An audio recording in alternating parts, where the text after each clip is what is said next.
So thank you for sitting and chatting with us, Alex. Thank you for How having are you me. doing? I'm really good. How are you? I'm good. I am Yay. good. We're just going to be a bit chill with this. Just ask for some it. sort of general fun questions. Okay, go on. I'm ready for a general fun question. Hang on. My big bag's going to hide that around the corner. Give me a general fun question. Well, the first one, Yeah. obviously, conventions are a big thing for fans. Yes. They come and they meet you and they love the characters you make. Yes. So what do cons mean to you? I will go on the record. I freaking love a con. I'm not going to swear. Replace the love cons, okay? Because there's a couple of things about being an actor which attract you to being an actor in the first place. For me, the first one is obviously getting to inhabit different characters, different worlds, telling different stories. The second is how good the script is, right? So the first is like you get a character. The second is how good your script is and what journey it takes you on. But the third is surely the impact of your work, which is why theatre is such a wonderfully powerful medium as you're on stage and you have people reacting to you then and there in the auditorium. Well, I predominantly work as a PCAP artist now. So as a performance capture artist, you know, in video games, I get immediate feedback on the set, but it's the crew, so they have to be nice to me. So actually, the place where I find out how deeply that work has resonated, hopefully, if I've done a good job, is at conventions, it's at cons. That's where you meet people and they say, this really moved me, this changed my life. So for me, I love meeting the fans. That's where you get the feedback about how hopefully good you did. Yeah.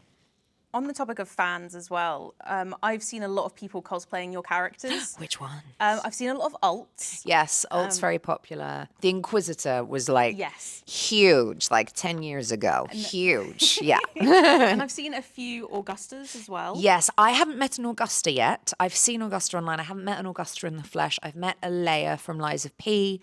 I've met a couple of Leias. I've met a lot of Inquisitors. I've met, oh my goodness, who have I met? I think I met a Tazzy Trianon from Amnesia Rebirth. I need to meet an Augusta because Augusta's incredible. I mean, what a costume. Yeah. Is it like quite a surreal experience having someone walk up to you in cosplay as the character you portrayed? Yeah, it's brilliant. So I was at a convention for Elder Scrolls and they had hired this incredible woman to play Ithelia, who is the character that I play in the game. And she looked amazing. And she had these huge wings that were like the size of this panel. She was excited to meet me. I was excited to meet her. She looked insane. And yeah, I mean, she had queues round the block to have, because people wanted their picture taken with her, and rightly so. Rightly so. Yeah. With sort of video games in general, obviously you've been in quite a few have. very well-known ones. Yeah. Is there any video game series you would want to be in that you haven't had the opportunity to be in yet? I really want to join the Naughty Dog family. Yes. I would nice. very much like to work for Neil Druckmann and any of his writing partners and collaborators. I think that Naughty Dog pushed the envelope for brilliant writing in video games. The way that, you know, very much I feel that BioWare has as well. The way that I feel that Round 8 has with Lies of P and their franchise. I'm interested in the writing because the writing is the foundation upon which everything rests. You can't do much without a great script. You have to have a great script, and a great script truly is a gift. So yeah, I would very much like to join the Naughty Dog family in some capacity. Nice. With the sort of topic of great scripts and nice writing and all of that amazing stuff, is there any moment that you have been given in a script that has moved you more so than many. any others? Not more than any others. I mean, so many. Sam Trainer and Femshep's parting in Mass Effect 3. The Inquisitor's line of "Could one thing in this fucking world just stay fixed?" in the DLC, in Trespasser for Dragon Age Inquisition. Leia's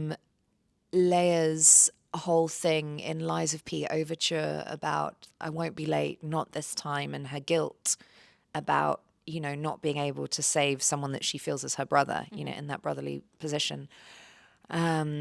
even Augusta in Wuthering Waves, the way she's been rallying people, and she rallies and she rallies and she rallies and she keeps going. You know, obviously it's now cancelled, but Joanna Dark's strength and incredible intelligence, you know, I obviously saw a lot more of the game than anyone else did, but just her incredible intelligence and the way that she was going through the game, you know, putting the pieces of the puzzle together. That every Tazzy Triannon's journey in Amnesia Rebirth. I mean, what a gift of a role to an actress. That is that is a game that has, you know, not nearly the same volume of players as some of the other games I've done, but oh my God, what a gift of a role for an actress. I was so grateful to play her. She was extraordinary. She was extraordinary. Yeah. On the topic of like Perfect Dark, obviously, unfortunately, that was cancelled. I know. What was the character like? If you can tell us anything at all about her. Yeah, I mean, I think stuff that's already publicly known. You know, she was highly skilled. She was highly intelligent. And yet, she had a very big journey to go on, you know. She was a Londoner, like me. And it's just a shame that people aren't going to experience the journey of that game and the arc that I was privileged to see when I was performance capturing her stuff or voice recording her stuff, you know, because the writing was sensational. It looked gorgeous. And I was as shocked as everyone else. I was as shocked and as sad as everyone else was when it came to an end. Yeah, everyone was obviously looking forward to it, and it was a sort of long time coming. So when it got cancelled, it was a massive shock. Everyone was shocked, you know. When you let go of that many people, it's an entire ecosystem of artistry that disappears overnight, from the writers to the animators, the directors, the producers, the actors. It's really sad. It's sad what happened, yeah. Were you quite far into production with it? Yes. Yeah. I was. You know, I auditioned in 2020 and we started work in earnest in 2023.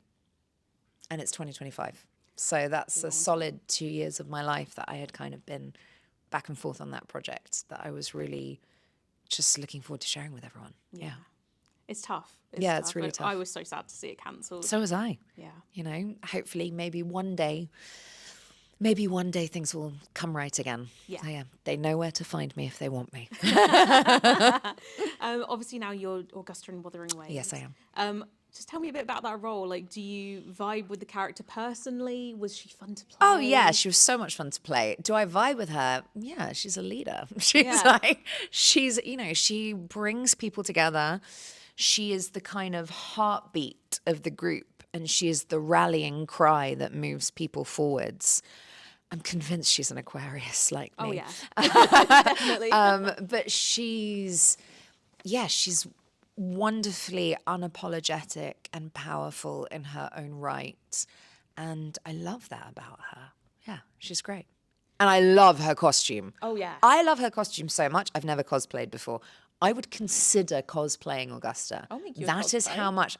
You heard it here first, guys. That is how fantastic I think her costume is. Yeah. She looks insane. She does. Yeah, she has a crown of the sun. Like, come on, you know? She's so cool. I actually think she's a Leo, to be fair. I'm not sure she is an Aquarius, but she's like, I've got Leo in my chart as well. So she's definitely got a lot of Leo in her chart. Yeah. She seems to be quite a fan favourite as well. Like, looking people at the love Reddit her. threads, people really love playing as her. Yeah. And a lot of people say she's quite challenging to play as. Is she? I didn't know that, actually. I've never played I didn't know her, that. but Okay, that's interesting. Some people are saying that she's too difficult, but other people really love her. Difficult, yeah, but you know... If she's a leader. If you want a rainbow, guys, you have to put up with the rain. So so keep persevere. Yeah. Obviously, you've worked with a lot of other sort of artists. A lot of them are here today. Yes. So you know, we've got all my Mass Effect family: Jennifer Hale, Ali Hillis, Mark Meer. So yeah. What is it like to sort of collaborate with other actors? Oh, I love them. Yeah. Yeah. Sorry, I finished your question, but I do. I love them. Yeah. And sort of how do you effectively collab with other actors and artists? you kind of look into their eyes and you give them something and you hope that they'll receive it and you trust that they'll give something back. And it's sort of like, it's a ping pong game. You give, you receive, you give, you receive. And I think what's so beautiful about acting, certainly the kind of acting that I love to do, is it's very instinctive, it's very fresh, it's never over-rehearsed. I want to see what happens and what comes out. And very, very rarely do I believe that something is wrong. It's not wrong, it's just different. Okay, yes, sometimes you can go down a path that is not the path that your director wants you to tread, so they'll bring you back here.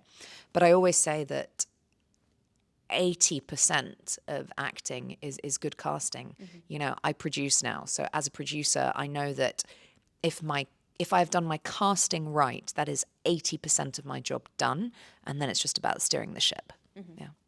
It must be quite difficult, or not difficult, maybe challenging is the correct word, when you're doing sort of performance capture and you obviously are not in the video game environment. You don't have all of the props in front of you, and it's a sort of theatre of the mind kind of thing. You let your imagination run wild. Yeah. Is that for sure sort of difficult for you to get in the mindset, or do you have a sort of switch that you flick and you're like, I am suddenly in? I think I have a switch. Yeah. I think I have a switch that kind of goes off and on. And then it's really interesting because sometimes a director will be like, what did you think? They're often American. They're like, what did you think about that? Were you happy with that? And I'm like, I have no idea what just happened. I was just being Joanna Dark. I couldn't tell you what happened in the take, So but when you're connected to yourself, when you're telling the truth, you do know when it feels right, but you can't necessarily consciously talk about what happened. That makes sense. Yeah. Are there any video games that are currently your game of the year?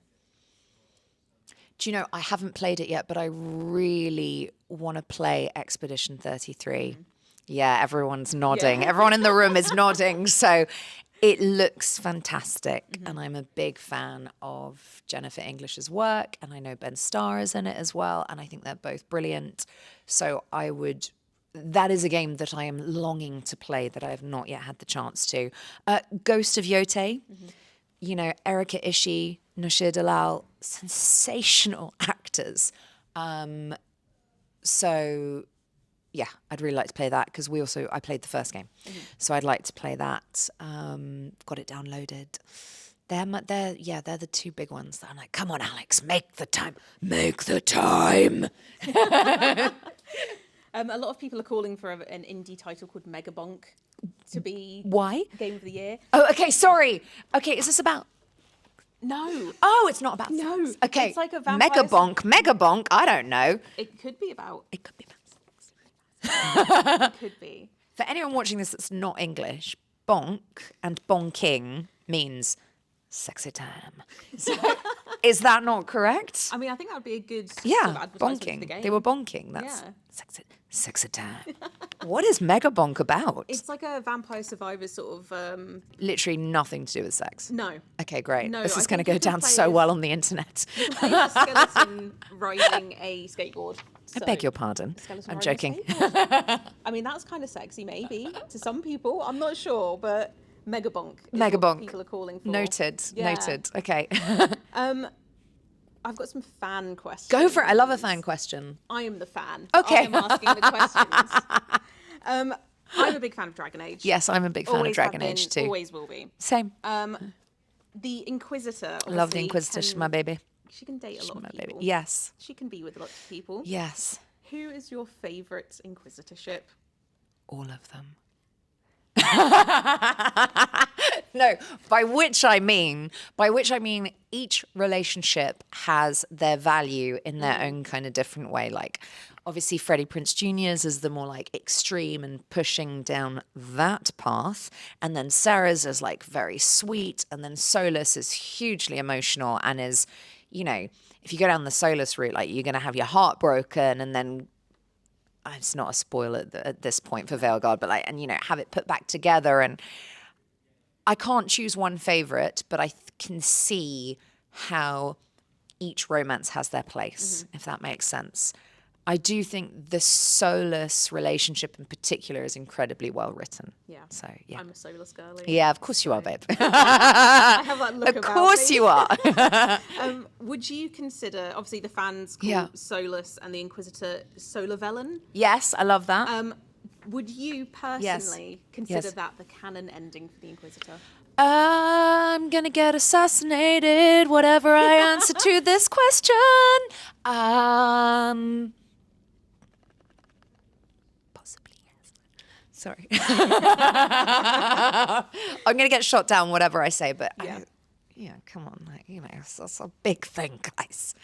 Yeah. Solus, lovely egg boy. I know, egghead. We love an egghead. We love egghead. And also his voice. Come on, his voice, So, yeah. He's got that grumpiness about him. It's just, it's all delicious. It's lovely. That little evil streak running through him. Oh, so, yeah. Love him. I'm also a big fan of Bull. Yeah, of course. We love the Iron Bull. Hey! I also love the Iron Bull. So, yeah. Nice. On the topic of Dragon Age as well, obviously the future of Dragon Age is sort of in the air at the moment. I know. What would you like to see happen with the Dragon Age franchise? I just want to see the Inquisitor come back. 'Tis but a simple wish from a simple girl in London. What would I like to see happen next for the franchise? Do you know, that's a really good question that I hadn't considered. I would say that the thing that kind of moves me the most is I'm just very aware that the Inquisitor's probably not coming back, which is really sad. But what an ending. Yeah. What an ending and what a journey for the Inquisitor. There's definitely a world in which you bring in, I would say, all of the protagonists, Inquisitor, Rook, Hawk, everyone, maybe something wild and wacky like that, where they all just walk out of the Fade or something and, I don't know, have to work together. Avengers Assemble style. Yeah. That kind of thing. I would personally love to see a more in-depth tale about Dorian. Yeah, I mean, Dorian's hot, guys. Dorian is hot. Do you have a favourite Dragon Age companion of all time? Companion? I wouldn't say I do have a favourite companion. I can remember them all, so clearly, and I can remember hearing different voices, from Josephine to Cassandra to the Bull to Varric to Dorian to Sarah, Solus. I can remember them. I was on Dragon Age Inquisition for so many years. It's a very physical thing for me, kind of remembering those voices in my head. Scout, Krem. I can remember them so clearly. I wouldn't say I have a favorite. I would say that they are all different ingredients to make a beautiful melting pot of deliciousness. Yeah. Very nice. And final question for you. If you had to give advice to anyone who is looking to do what you do, because I think a lot of modern games have made people go, I would quite like to try my hand at that. It's something I've never thought about before. Yes. What advice would you give people who are looking to be in your shoes? Certainly, my personal journey is, I'm an actor first and foremost. I went to drama school. So I went down what I would call a kind of classical route, I guess, in the UK. I don't know if that's the same the world over. But certainly here, if you want to be an actor, you go to drama school. If you don't want to go to drama school, you're certainly doing lessons, Saturday morning classes as a kid, or you're doing after hours classes as an adult if you want to go into voice acting. And I guess you have to learn your craft of acting first and foremost before becoming specifically a voice actor. That makes sense? Because first and foremost, you are an actor. So you have to be able to understand a script, dissect a script, process it, digest it, communicate it with honesty and integrity and blah, blah, blah, blah, blah, all those kind of things. And then you cross your fingers and you hope and pray for the best ride possible, Because if you get cast, you're lucky. You're lucky. I know a lot of extremely talented actors that I was at drama school with who have never worked, who none of you will ever have heard of, simply because they didn't look right and they didn't fit a casting bracket. I work because I'm really, really lucky, you know, because there's a lot of, and I have a bit of talent. That's sort of dawning on me as I now approach 20 years in this industry. But yeah, I think you have to, of course, you need talent, but you also need tenacity and you need perseverance and you need strength of will to keep going from rejection after rejection after rejection. And you got to get lucky. Because if you don't get lucky, you won't be working. Every single actor that is working, whatever they tell you, there is one common truth. They got lucky.